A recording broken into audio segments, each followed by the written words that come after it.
Welcome to Unit 1 in our Intersession New Mexico History course.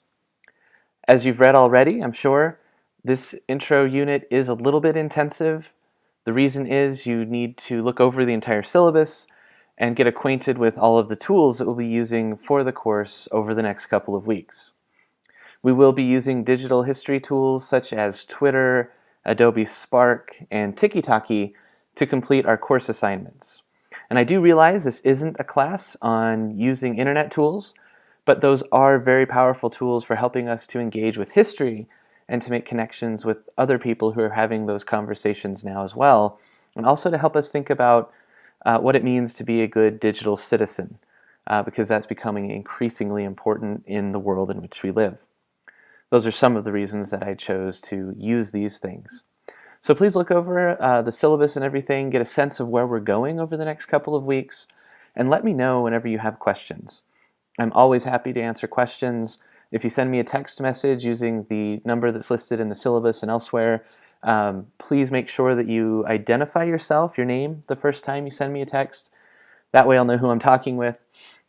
And then after that, we can communicate that way. I'm pretty good at getting back to emails because I have my email connected to my phone. You can also get a hold of me via Twitter, and I do use the online office hours tab, although I've noticed that most students don't because they can contact me those other ways. So any of those things that you want to do to get in touch with me, I'm always happy to help out with questions. I really want to underscore that here at the beginning of class. Okay, so I think those are the main things to talk about as we get going. Please do look over the entire course structure, look in all of the tabs to see what's there for you. Do recognize, though, that the syllabus and the learning modules, those are the things that will help you to work through all of the assignments that you need to complete. There's always a list at the beginning of each learning module, that's where you've accessed this video, that tells you what is due over the next couple of days for any given unit. Then following that, as you work through the module, you will have links to all of the assignments that you need to complete, and so on and so forth. Please do create an avatar. That helps us to better kind of recognize who we're talking to via Blackboard.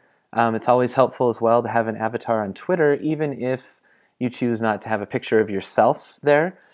Just having a unique picture of the balloon fiesta or whatever it might be helps us as we communicate with each other to give just a little bit more of that human connection that is so often missing, I think, in online classes. That's another reason that Twitter is one of the things that we use. It allows us to have more informal type conversations as we begin our reading and watching our film clips, so that we can then delve deeper into the historical events and figures that we'll be learning about. Let's see, what else? The Twitter assignment for Unit 1 is different than the Twitter assignment for Units 2 through 6. Units 2 through 6 follow the instructions that are laid out in the Reading Tweets document that you can find through the syllabus or the Reading Tweets tab here in Blackboard. For Unit 1, all you have to do is post 2 tweets.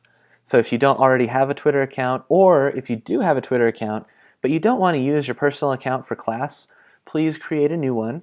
There is a tutorial linked from the instructions document as well as embedded in the Reading Tweets tab in Blackboard that will help you know how to get started if you have any questions. So go ahead and get started with Twitter. That's one of the steps that we want to get accomplished over the next couple of days in this first unit. And then also you need to post a link to a primary source and to a secondary source on New Mexico history. We will talk about that as we move along through the materials that you'll read and view for this first unit. So that distinction should become apparent. This is one of those ways that you'll demonstrate that you can identify the difference. And if you missed it a little bit, don't sweat it too much. I'll follow up with some questions on Twitter and we'll get to one. We'll make sure that we have a primary source and a secondary source as we round out this first unit. Do look over the timeline assignment instructions. Those are also, as with most everything else, linked from the syllabus and from the timeline tab here in Blackboard. Read over those instructions to make sure you understand what we'll be doing with those assignments. Look at how to log into Tiki-Taki. Please recognize you don't need to create your own account on Tiki just use the login credentials that are provided in that document. You don't need to create a new timeline, you just need to work on the timeline that's there. And as is laid out in the video tutorial, so I made video tutorials for most things. When you first log in to Tiki, you'll have to kind of scroll down a little bit and click on the words New Mexico History. That'll be right in the center of the page. If you scroll down too far, it will tell you that you've already created all the timelines that you can with your account. You can't create any more. That's not a problem because you just need to work on the one that's already created. So click the words New Mexico History and then you'll get in and you'll be able to do what you need to do.